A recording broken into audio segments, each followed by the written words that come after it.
Without a single drop of oil how you can make moong dal chilla, वो मैं आज इस वीडियो में शेयर करने जा रही हूँ। और साथ के साथ ही आप उस चिल्ला को एज अ रैप कैसे यूज कर सकते हैं वो भी मैं इसमें शेयर करने जा रही हूँ।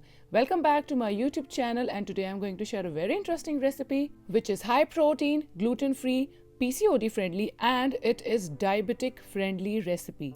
साथ के साथ ही वेट लॉस के लिए भी परफेक्ट है। सबसे पहले हम बैटर बनाएंगे, फिर हम देखेंगे कि टोफू को पैन पे किस तरह से रोस्ट करना है और उसके बाद सारे इंग्रेडिएंट्स कलेक्ट करके किस तरह से रैप बनाना है वो हम इसमें देखेंगे। सो आइए इस रेसिपी को जल्दी से शुरू करते हैं, but do not forget to subscribe to my YouTube channel.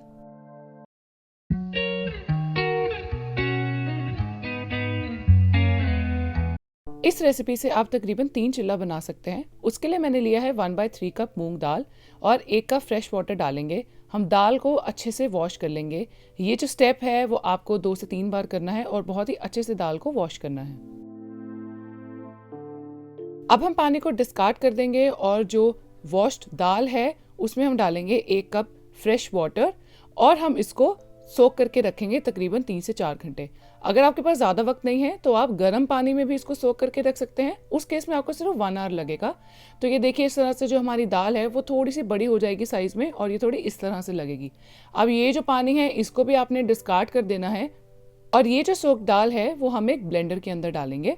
Yellow मूंग दाल के न्यूट्रिशन फैक्ट की बात करूं तो 1/3 कप में आपको तकरीबन 9 से 10 ग्राम के बीच में प्रोटीन मिलता है और फैट कंटेंट इज नेग्लिजिबल। और मुझे ऐसा लगता है अगर आपको दाल का प्रॉपर न्यूट्रिशन लेना है ना तो आप उसको इस तरह से बनाएं। दाल को ब्लेंडर में डालने के बाद वील ऐड 1 ग्रीन चिली, एक छोटा सा जिंजर का टुकड़ा और 1/4 कप ऑफ वाटर और उसके बाद हम इसका एक स्मूथ बैटर बना लेंगे। इसको ब्लेंड कर लेंगे और फिर हम उसको एक बोल में निकाल लेंगे।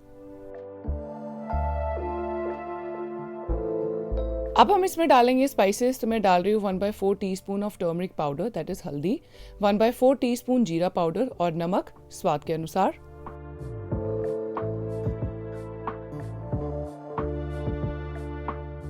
With the use of whisk or spoon, mix everything very well.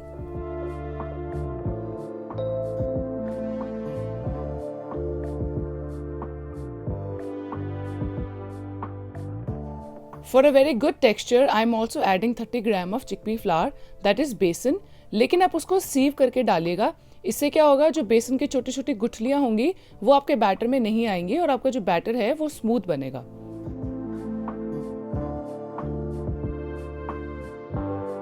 With the help of whisk again, make a smooth and lump free batter।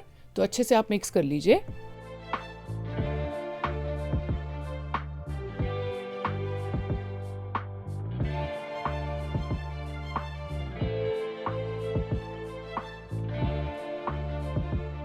As you can सी, मूंग दाल चिल्ला का बैटर जो है वो बनकर तैयार है। इस तरह की कंसिस्टेंसी होनी चाहिए। आप उसको साइड में रख दीजिए। अब हम टोफू को रोस्ट करते हैं, जिसके लिए एक बोल में मैंने लिया है 1 teaspoon of oil, garlic powder, Kashmiri red chilli powder और थोड़ा सा सॉल्ट। ऑयल और स्पाइसेस को हम अच्छे से मिक्स कर लेंगे।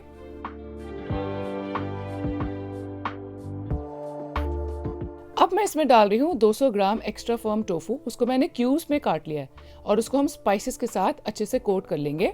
जनरली लोग मुझे पूछते हैं कि आप कौन सा टोफू यूज़ करते हो। मैं हमेशा इंडियन कुकिंग में टोफू यही वाला यूज़ करती हूँ, एक्स्ट्रा फर्म, जो कि आपको पनीर जैसा टेक्सचर में मिलेगा। अब हम इसको मैरिनेट करके रखेंगे 15 से 20 मिनट के लिए और उसके बाद हम पैन को गर्म करेंगे और उसके ऊपर हम टोफू को रोस्ट कर लेंगे। मैंने एक रेसिपी शेयर किया था रोस्टेड टोफू एंड वेजीज, जिसमें मैंने बताया था कि आप टोफू को किस तरह से एयर फ्रायर में रोस्ट कर सकते हो। अगर आपके पास एयर फ्रायर है तो आप वो भी यूज़ कर सकते हैं, अदरवाइज पैन पे भी आप सिंपली टोफू को रोस्ट कर सकते हैं। जब एक साइड अच्छे से रोस्ट हो जाएगी तो आप उसको फ्लिप कर दीजिए और दूसरी साइड से भी अच्छे से रोस्ट कर लीजिए। मूंग दाल चिल्ला रैप के लिए मैं टोफू जो है वो यूज़ कर रही हूँ। आप चाहें तो पनीर भी यूज़ कर सकते हैं। अगर आप पनीर यूज़ करना चाहते हैं तो आप 75 ग्राम्स पनीर यूज़ कर सकते हैं। अगर मैं पनीर और टोफू का कंपैरिजन करूं तो टोफू जो है वो प्रोटीन कंटेंट में ज़्यादा रहता है एज़ कम्पेयर टू पनीर और इसका फैट जो है वो कम रहता है। तो ये देखिए, हमारा जो रोस्टेड टोफू है वो बनकर तैयार है। अब उसी पैन के ऊपर जो ये हमने बैटर बनाया था मूंग दाल चिल्ला का 1/4 कप आप बैटर लेंगे और उसको आप उस पैन के ऊपर डाल देंगे और एक स्पून से या लैडल से बहुत ही हल्के हाथ से स्प्रेड करेंगे।